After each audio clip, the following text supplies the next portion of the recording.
Je suis Naïma Aubonnet et je suis directrice de la diversité, de l'équité et de l'inclusion pour le groupe Orange.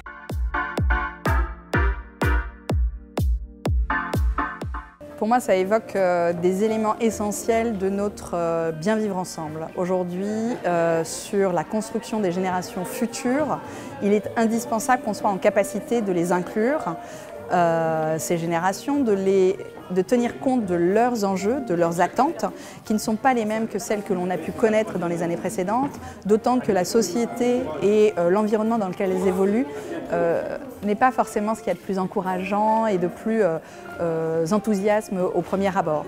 Donc il faut qu'on soit capable, d'une part, de leur donner envie. Je pense que l'étude qui a été partagée tout à l'heure, montrant qu'en France notamment, nos jeunes, en tout cas venant des classes sociales les moins favorables, ont plus de difficultés à pouvoir se projeter et à s'engager.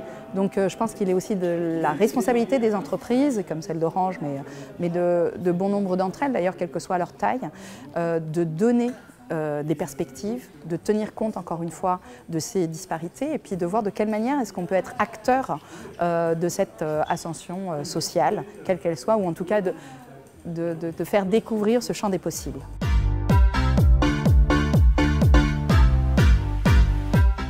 Moi, ce que j'ai trouvé intéressant en tout cas, c'est le nombre d'entreprises aujourd'hui engagées, qui est toujours aussi important.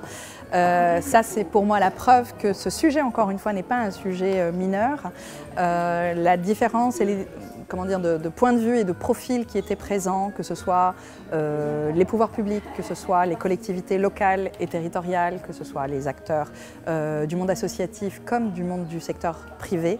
Ce sujet, il est universel, il nous concerne tous. Il faut que l'on soit capable, encore une fois, de mettre les moyens nécessaires pour faire changer les choses.